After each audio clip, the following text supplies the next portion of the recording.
Καλώς ήρθατε στα ποδοσφαιρικά νέα.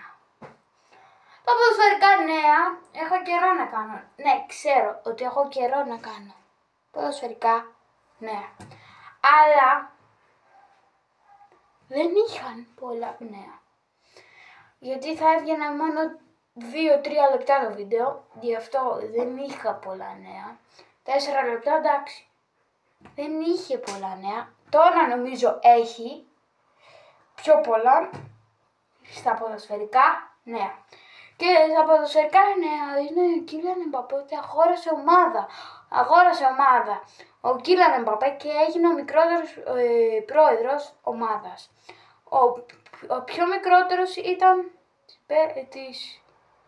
όχι ρε. Αυτός που σε αυτή την ομάδα, στην Μπέρλιχαμ, που ήταν 27. Αλλά ο Εμπαπέ είναι 25. Ωραία. Επόμενο νέο είναι ότι ο Κάρλο Αντσελότη ανακοίνωσε ότι τελείωσαν οι μεταγραφές της Ρεάλ Μαδρίτης. Τέλος.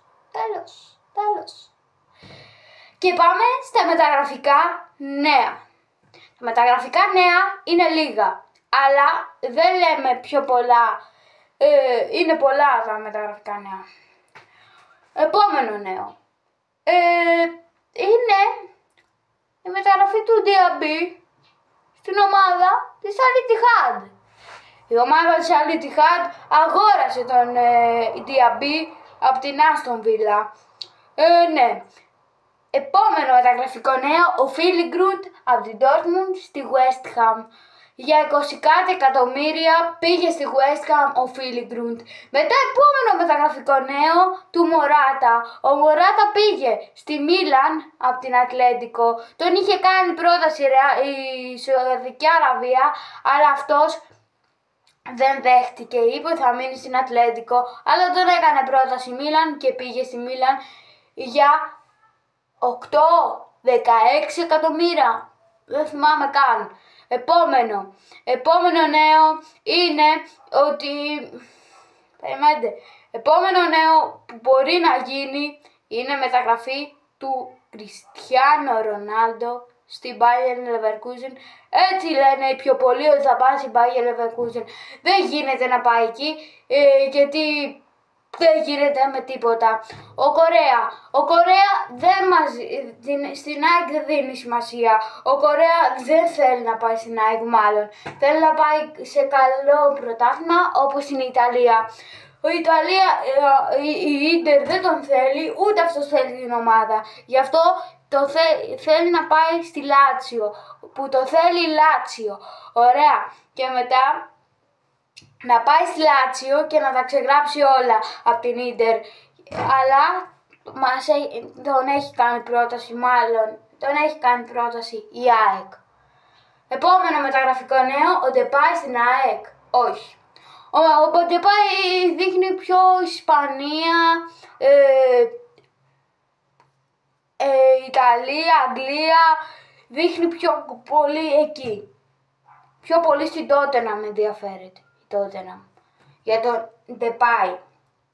Ναι, το Ντεπάι το θέλει Τότεναμ, αλλά δεν ενδιαφέρονται και άλλες ομάδες.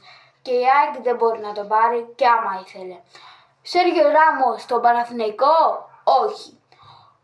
Ο Σέργιο Ράμος δείχνει ενδιαφέρον στη Σαουδική Αραβία επειδή τον έχουν κάνει πρόταση και νομίζω ότι πρέπει να φύγει πλέον από την Ευρώπη. Έχει μεγαλώσει ο Σέργιο Ράμος. Επόμενο μεταγραφικό νέο, ο Ολυμπιακός. Ελληνικές μεταγραφές θα σας το κάνω στο άλλο βίντεο. Γι' αυτό πηγαίνετε αύριο, θα ανεβάσω ένα άλλο βίντεο. Επόμενο μεταγραφικό νέο είναι ότι επιτέλους ο Μπρέδουιτ θα πάει στην Γκρέμιο. Πήγε στην Γκρέμιο, δεν τον ενδιαφέρει, απλά παίζει για το χαβαλέ του, επειδή στην Ισπανιόλ δεν του άρεσε το σύστημα και θέλει να αγοράσει την ομάδα της Ισπανιόλ με τόσα εκατομμύρια. Είναι σαν την Τάια από το παραπέντε, ας πούμε, που ό,τι δεν του άρεσε το αγόρασε, ο Μπρέθχουτ ό,τι δεν του αρέσει θα το αγόρασε. Θα το αγοράσει. Θα αγοράσει την Ισπανιόλ. Ισπανιόλ, μια ομάδα πάρα πολύ καλή που έπεσε κατηγορία πέρσι και ελπίζουμε να ανεβεί. Πώς το έδειξε έτσι. Επόμενο μεταγραφικό νέο είναι ότι ο Μοχάμεντ Σαλάχ ξηρίστηκε.